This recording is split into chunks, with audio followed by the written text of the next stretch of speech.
Hello दोस्तों, exam Bihar में आप सभी का स्वागत है।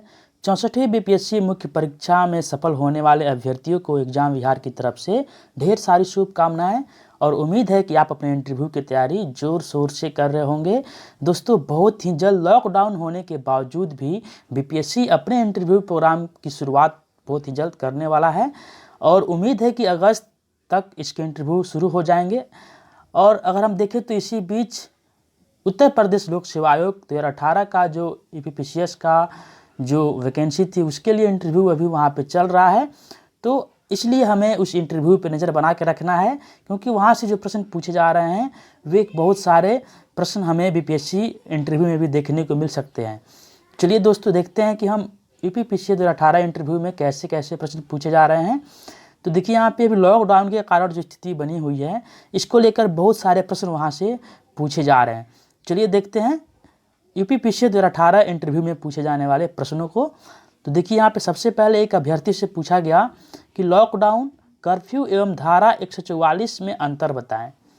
तो ये देखिए, यहाँ पे समसामयिक मुद्दों से काफ़ी प्रश्न पूछे जा रहे हैं। जिस प्रकार से अभी हाल फिलहाल में जो स्थिति बनी हुई है कोरोना काल में, उनसे जुड़े काफ़ी प्रश्न वहाँ पे इंटरव्यू में देखने को मिल रहे हैं। इसलिए आप भी इन सभी प्रश्नों पे अपने आंसर को तैयार रखेंगे ताकि आपसे भी ऐसे प्रश्न पूछे जा सकते हैं और इसकी 100% गारंटी है कि इसी प्रकार के प्रश्न आपके बीपीएससी इंटरव्यू में भी पूछे जाएंगे। तो लॉकडाउन, कर्फ्यू और धारा 144 में क्या अंतर है, इसके लिए आपको 1897 का जो महामारी अधिनियम है उसके बारे में भी आपको ध्यान रखना पड़ेगा। और फिर यहाँ पे देखिए, जो अगला प्रश्न पूछा गया कि चाइनीज़ ऐप्स को किस कानून के तहत बैन किया गया है। तो दोस्तों, चाइनीज़ ऐप्स को आप जानते हैं कि 59 चाइनीज़ ऐप्स को अभी भारत सरकार ने बैन कर दिया है। उसमें टिकटॉक जैसे ऐप शामिल थे। तो इस ऐप्स को किस कानून के तहत बैन किया गया है, किस मंत्रालय ने बैन किया गया है, ये आपको ध्यान रखना है। तो आपको बता दें कि सूचना प्रौद्योगिकी मंत्रालय यानी कि ministry of electronics and IT ने धारा 69A के तहत इस कानून को, इस ऐप्स को बैन किया है। तो इस प्रकार से आपको ये ध्यान रखना है कि चाइनीज़ ऐप्स को किस कानून के तहत बैन किया गया है। तो आईटी मिनिस्ट्री ने, जिसके मंत्री हमारे रविशंकर प्रसाद हैं, तो आईटी मिनिस्ट्री ने धारा 69A के तहत इस ऐप को बैन किया है, धारा 69A। तो दोस्तों, अब देखते हैं कि अगला प्रश्न क्या पूछा गया। अगला प्रश्न पूछा गया कि सिस्टम में क्या कमियां हैं जो इनकाउंटर हो रहा है। फ्रेंड्स, अभी आपने जाना कि अभी कानपुर मामले में विकास दुबे नामक एक अपराधी का इनकाउंटर हुआ। तो इस प्रकार से आपसे इनकाउंटर के बारे में भी काफ़ी सारे प्रश्न पूछे जा रहे हैं और इनकाउंटर के बारे में पुलिस को क्या शक्तियाँ प्राप्त हैं, क्या अधिकार प्राप्त हैं, या क्या उसके प्रोसेस है इनकाउंटर का, कब कर सकते हैं, कब नहीं कर सकते हैं। तो ये सब आपको ध्यान रखना है। ऐसे भी प्रश्न काफ़ी पूछे जा रहे हैं। फिर देखिए यहाँ पे कि उत्तर प्रदेश की सीमा किन पड़ोसी देशों से लगी है, ये भी पूछा गया है।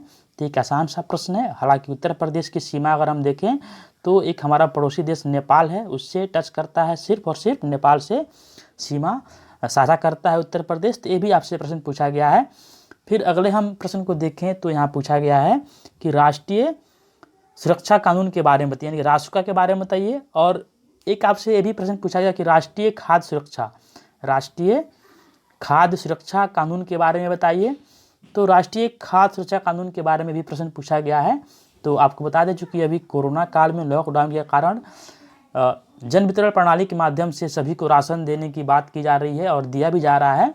तो ये जो राष्ट्रीय खाद्य सुरक्षा कानून है, यह 2013 में आया था और इस कानून के तहत जन वितरण प्रणाली के माध्यम से सभी परिवारों को, गरीब परिवारों को 2 रुपये प्रति केजी की दर से गेहूं और 3 रुपये प्रति केजी की दर से चावल दिया जाता है।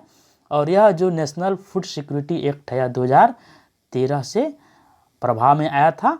तो राष्ट्रीय सुरक्षा कानून अलग है, रासुका, और राष्ट्रीय खाद्य सुरक्षा कानून के बारे में भी आपको जानना है। तो ये भी प्रश्न पूछे गए आपसे। फिर यहाँ पे अगर हम देखें तो ये कुछ इस तरह के लॉकडाउन से जुड़े हुए और जो वर्तमान का जो कोरोना महामारी है इसको लेके काफ़ी सारे प्रश्न पूछे जा रहे हैं। तो चलिए दोस्तों, ठीक इसी प्रकार से हम अगले वीडियो में ऐसे ही और प्रश्नों को शामिल करेंगे।